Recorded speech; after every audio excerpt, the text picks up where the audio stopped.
জালুকনী বাৰী অঞ্চলৰ একমাত্ৰ চাৰিআলি যিটো নেকি যোৰহাটলৈ বা তিতাবলে চুঙি অঞ্চলৰ পৰা অহৰহ গাড়ী চলি থাকে, অহৰহ ছাত্ৰ ছাত্ৰী এইটো ৰাস্তাত অহা যোৱা কৰি থাকে।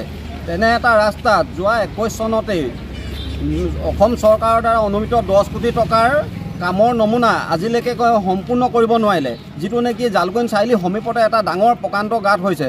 আজি 2025 চন পালেহি। এই 5 বছৰ ৰাজেন দত্ত নামৰ এই বিতৰ্কিত ঠিকাদাৰজনে ক'ত সোমাই আছিলে? আমি অহা 18 তাৰিখৰ পৰা সদৌ অসম ভিত্তিত এখন ইয়াত ভাওনা প্ৰতিযোগিতা পালন কৰিবৰ কাৰণে আমি আগবাঢ়িছোঁ। তেনেস্থলত অসমৰ বিভিন্ন প্ৰান্তৰ পৰা যিহেতু ৰাইজ আহিব, ৰাইজ আহিয়ে তেখেতে জালুকনী চাৰিআলিত সোমাই এটা ডাঙৰ প্ৰকাণ্ড গাঁত দেখিবলৈ পোৱা যাব। গতিকে এই গাঁতটো যদি অনাগত 3 দিনৰ ভিতৰত যদি কি কয় পুতাৰ ব্যৱস্থা নকৰে বা ৰাস্তাটো মেৰামতিৰ কাম নকৰে, এই বিতৰ্কিত ৰাজেন দত্ত নামৰ ঠিকাদাৰজনৰ ওপৰত আমি বিহিত ব্যৱস্থা গ্ৰহণ কৰিবলৈ আগবাঢ়িছোঁ।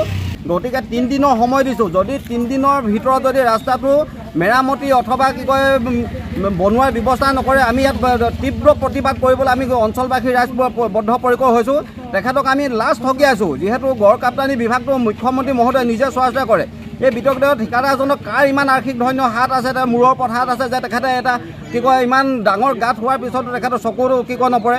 তেখেতক বাৰম্বাৰ আমাৰ ইয়াৰ পৰা ফোন কৰা হৈছিলে, কিন্তু তেখেতে ফোন ৰিচিভ নকৰে। তেখেতৰ সেই কোনো সৌজন্যতামূলক কি কয় তেখেতৰ জ্ঞান নাই।